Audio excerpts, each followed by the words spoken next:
Dari 40 cabur yang dimainkan di Asian Games 2018, 10 cabur digelar di Palembang, yakni sepak bola wanita, basket, tenis, voli, kano, dayung, menembak, triathlon, sepak takraw, dan panjat tebing.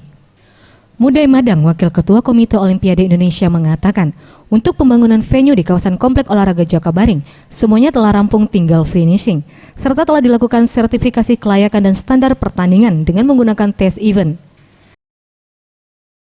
Meeting untuk mengevaluasi, ngecek semua kondisi yang ada, apakah kita udah benar-benar siap running, siap jalan. Jadi insya Allah kita sudah siap jalan untuk menjadi tuan rumah Asian Games yang ke-18 di Palembang. Untuk event dayung, akan dilakukan tes event dengan menggelar kejuaraan memperebutkan Piala Presiden.